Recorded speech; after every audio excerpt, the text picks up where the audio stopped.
Craig Daniels, an auto mechanic, was spending time with his family one evening when he opened his wallet. What he saw made his chest tighten. Hardly any money inside.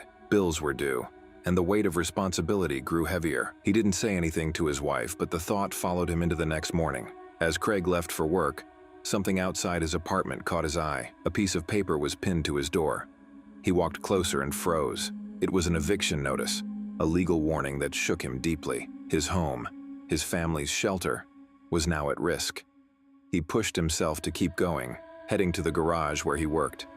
Craig started his day as usual, wiping sweat and grease from his face as he bent over engines. But soon a coworker approached and told him that Doug, his boss, wanted a word.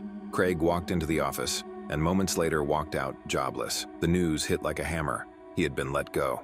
Depressed and defeated, Craig wandered the streets. He pulled out his phone and called his wife, telling her he would be home late.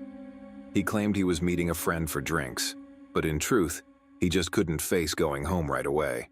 That night, Craig stepped into a bar, sat at the counter, and tried to drown his worries. Out of nowhere, a hand grabbed him roughly from behind. Startled, Craig turned and saw Vince, an old friend he hadn't seen in 5 years.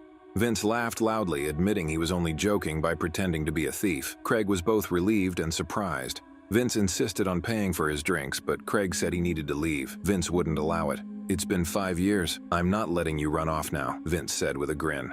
They sat together, and Vince noticed how tense Craig looked. "You seem troubled?"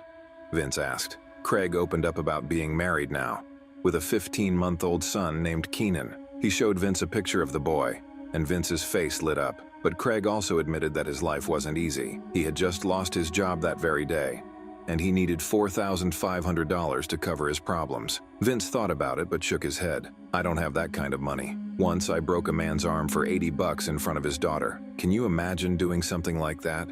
Craig didn't respond, instead excusing himself to use the restroom. Inside, he briefly noticed a strange-looking man but ignored him. When he returned, Vince was sitting with a wealthy couple, Violet and Colin. Colin explained it was Violet's birthday and that's why they were out celebrating. The bartender, Corinne, brought a bottle of wine and said it cost $300. Without hesitation, Colin handed her the money. Vince introduced Craig as his old friend, and Violet happily snapped a picture of all of them together. The couple then shared a story about betting on someone at the bar. Colin said he and Violet had placed a small wager on whether a man staring at the bartender would make a move. Violet had won. Laughing, Colin suggested they all play some games of their own. The first dare was simple. Whoever finished their glass of wine first would win $50.